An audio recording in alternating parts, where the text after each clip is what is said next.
Hi, I'm Kai, and welcome to Expanded Feeders 1.1.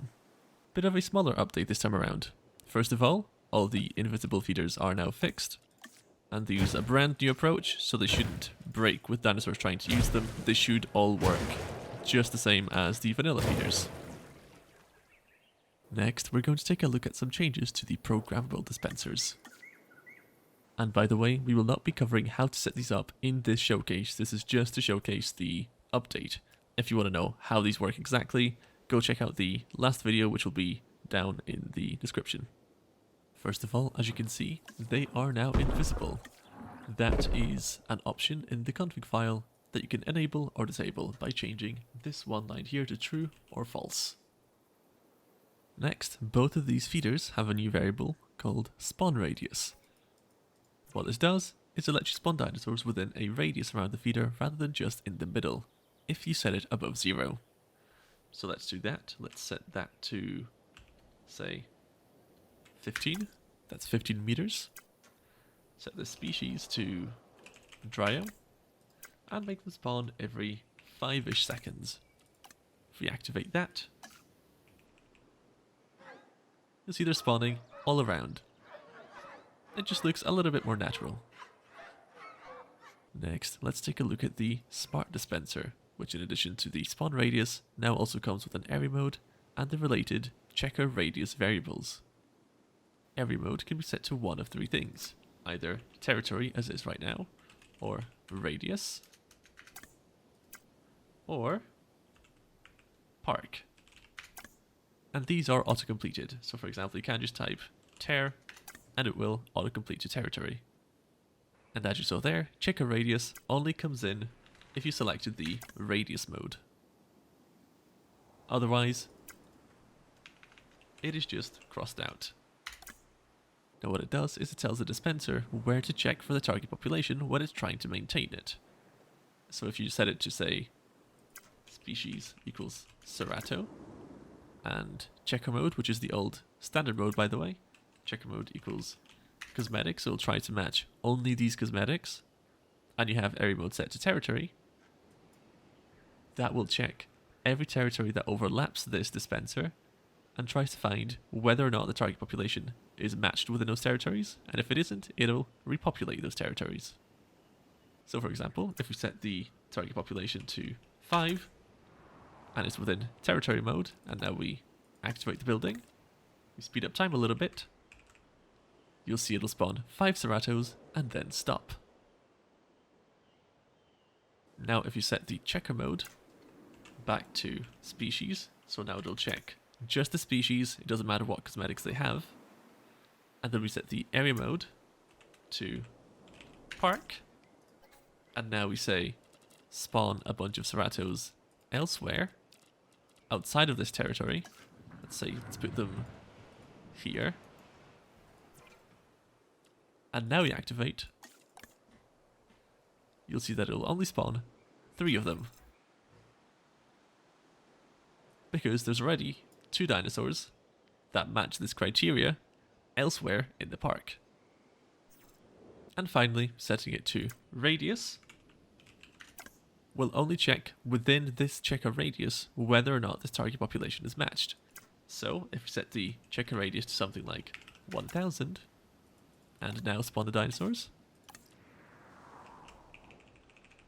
it'll only spawn 5 because they cannot travel more than 1000 meters away. If you set the checker radius to something like just 5, it'll keep spawning because there's less than 5 Ceratos within a 5-meter radius. So as you can see, area mode and the related checker radius tell this dispenser where to look for that target population to see if it's matched. And if it isn't, it'll try to replenish them. And that covers the dispensers, but now we have 2 new buildings. We have the programmable feeders, also a timed one and a smart one.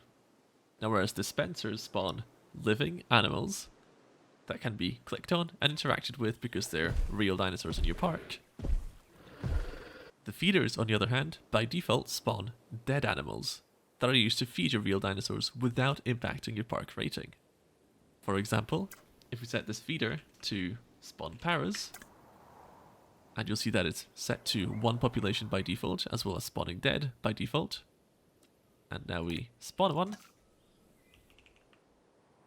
It'll spawn dead, and it won't be something you can interact with. But the Cerato will be able to eat it when it gets hungry.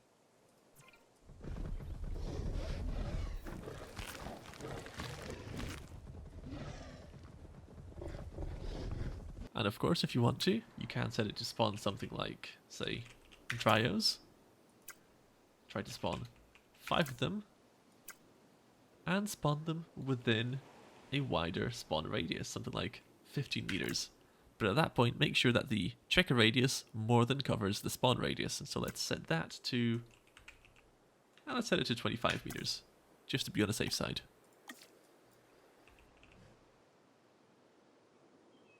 And as you can see, that'll now maintain a population of 5 feeder Dryos that are not part of your park. They're just feeder dinosaurs.